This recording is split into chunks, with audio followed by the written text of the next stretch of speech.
ഈ പരിപാടി കേവല വിനോദത്തിനായി മാത്രം നിർമ്മിക്കപ്പെട്ടതാണ്. ഈ കഥയിൽ ചിത്രീകരിച്ചിരിക്കുന്ന കഥാപാത്രങ്ങൾ, അവരുടെ പേരുകൾ, സ്ഥലങ്ങൾ, സംഭവങ്ങൾ മുതലായവയെല്ലാം സാങ്കല്പിക മാത്രം ആയതിനാൽ ജീവിച്ചിരിക്കുന്നവരോ മരിച്ചവരോ ആയ യാതൊന്നുമായി ഇവയ്ക്ക് യാതൊരു ബന്ധവുമില്ല. ഏതെങ്കിലും തരത്തിലുള്ള സാമ്യം തോന്നുന്നുണ്ടെങ്കിൽ അത് തികച്ചും യാദൃശ്ചികം മാത്രം.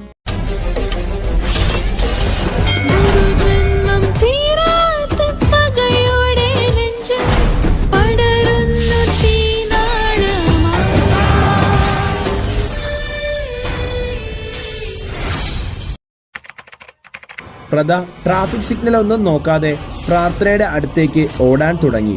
പ്രദ വണ്ടികൾ കിടക്കുന്നതൊന്നും ശ്രദ്ധിക്കാതെ റോഡ് ക്രോസ് ചെയ്യാൻ തുടങ്ങിയതും ഡ്രൈവിംഗ് സീറ്റിൽ നിന്നും ഋഷി പെട്ടെന്ന് ഇറങ്ങി വന്ന് പ്രദയെ പിന്നിൽ നിന്നും കെട്ടിപ്പിടിച്ചു. പ്രദ, താനിത് എവിടേക്കാ ഈ ഓടുന്നത്? അത് ഋഷിയേട്ടാ, നോക്ക്, നമ്മുടെ പ്രാർത്ഥന മോള് എന്ന് പറഞ്ഞ് അപ്പുറം വശത്തുള്ള ഒരു ടാക്സിയുടെ നേരെ വിരൽ ചൂണ്ടി. പക്ഷെ അന്നേരം സിഗ്നൽ മാറി ആ ടാക്സി അവിടെ നിന്നും പോയിരുന്നു. പ്രദ അന്നേരം ഋഷിയേട്ടാ, ഞാൻ കണ്ടതാ, അതവൾ തന്നെയാ എന്നും പറഞ്ഞ് ഋഷിയെ കെട്ടിപ്പിടിച്ച് കരയാൻ തുടങ്ങി. പക്ഷെ അന്നേരം ഋഷി ഒന്നും മിണ്ടാതെ പ്രദയെ കാറിന്റെ മുൻസീറ്റിലിരുത്തി അവൻ ഡ്രൈവിംഗ് സീറ്റിലേക്ക് കയറി. പ്രദ അന്നേരം കുടുകുട കരയുന്നുണ്ടായിരുന്നു. അതുകൊണ്ട് അനുമോൾ പ്രദയോടായി ചോദിച്ചു, എന്താ മോമിത് നടു റോഡിൽ വെച്ച്?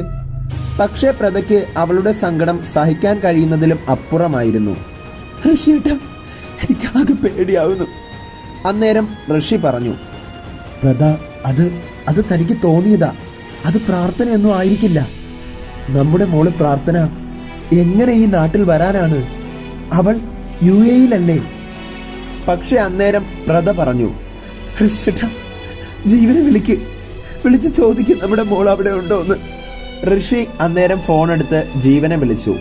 ജീവൻ ഇതേ സമയം വീടിന്റെ പുറത്തിറങ്ങി പ്രാർത്ഥന വരുന്ന ടാക്സിയും നോക്കി നിൽക്കുകയാണ്. ജീവൻ ഫോൺ അറ്റൻഡ് ചെയ്തതും ഋഷിയുടെ കയ്യിൽ നിന്നും ഫോൺ പിടിച്ചു വാങ്ങി ജീവനോട് പ്രദ ചോദിച്ചു, ജീവ, നമ്മുടെ മോള് അവിടെ ഉണ്ടോ? ജീവൻ അന്നേരം അവൾ ഇതുവരെ എത്തിയില്ലല്ലോ എന്ന് പറയാൻ തുടങ്ങിയതും ജീവന്റെ തൊട്ടു മുന്നിൽ പ്രീതി വന്നിരുന്ന കാർ വന്നു നിന്നു. കാറിനുള്ളിൽ ഇരിക്കുന്ന പ്രീതിയെ കണ്ടതും അത് പ്രാർത്ഥനയാണെന്ന് തെറ്റിദ്ധരിച്ചുകൊണ്ട് ജീവൻ പറഞ്ഞു, പ്രദ, അവളുടെ ഇപ്പൊ വന്നു, കാറിൽ നിന്നും ഇറങ്ങാൻ പോവാ. ഞാൻ ആ ലഗേജൊക്കെ ഒന്ന് എടുക്കട്ടെ, പിന്നെ വിളിക്കാം. ഇത്രയും പറഞ്ഞ് ജീവൻ ഫോൺ കട്ട് ചെയ്തു.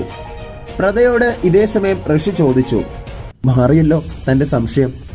നീ 24 മണിക്കൂറും പ്രാർത്ഥനയെക്കുറിച്ച് ഇങ്ങനെ ചിന്തിച്ചിരുന്നിട്ടാ നിന്റെ തോന്നലെല്ലാം ഇങ്ങനെയൊക്കെ?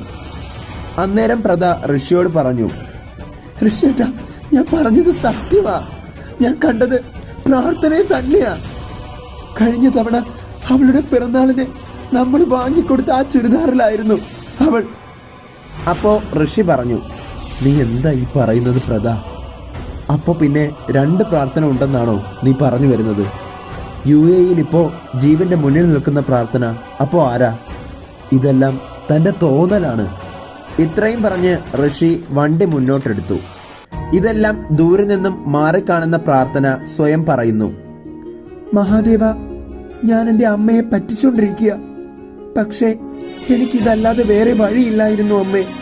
അമ്മ അന്നേരം കാറിൽ നിന്നിറങ്ങുന്നത് ഞാൻ പെട്ടെന്ന് കണ്ടപ്പോൾ ഞാൻ ടാക്സി ഡ്രൈവറോട് പോകാൻ പറഞ്ഞതാണ്. അതുകൊണ്ടാ ഞാൻ രക്ഷപ്പെട്ടത്.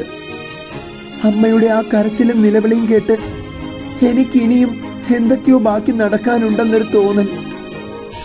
അത്രയ്ക്കും എന്നെ കണ്ടപ്പോൾ അമ്മ ഭയപ്പെട്ടിരുന്നു. എന്തിന്? എന്തോ ഒരു വലിയ രഹസ്യം ഇതിന്റെ പിന്നിലുണ്ട്.